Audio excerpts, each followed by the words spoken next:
Hey everybody, I'm Tiffany Weber and I am a real estate attorney in Mooresville, North Carolina. Today we're going to talk about whether a seller can terminate under the North Carolina Standard Offer to Purchase and Contract.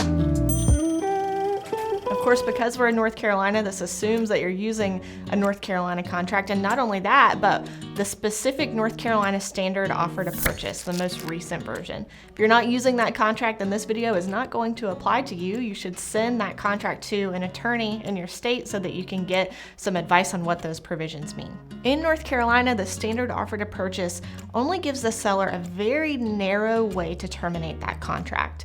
And it is if the buyer fails to deliver the due diligence fee or earnest money deposit within the time described or manner described in the contract. If the buyer does not do those things in a timely manner or in the way that the contract requires, then the seller has the ability under that contract to terminate, try to recover the due diligence fee and earnest money deposit, and if they have to go to court to try to get those things back, then they can seek court costs, reasonable attorney's fees, whatever was incurred to try to recover the due diligence fee and earnest money deposit. Unlike for the buyer, the North Carolina Offer to Purchase does not give the seller the ability to terminate for any reason or no reason at all. So if the seller gets cold feet, that doesn't mean they can just decide not to sell the house. Essentially, if the buyer has not breached the contract, the seller has to sell the house to the buyer. The simplest explanation is that once a seller is under contract, then they have to sell the house to the buyer even if they don't want to anymore, unless the buyer allows them out of the contract. Of course, this isn't legal advice. This is just an explanation of some of the provisions of the standard North Carolina Offer to Purchase.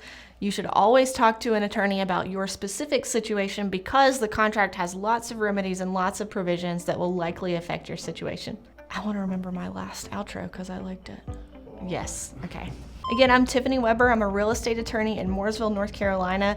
I like to put out videos just like this one to educate you on real estate law. So if you like learning about North Carolina real estate, make sure you subscribe and we'll see you in the next video.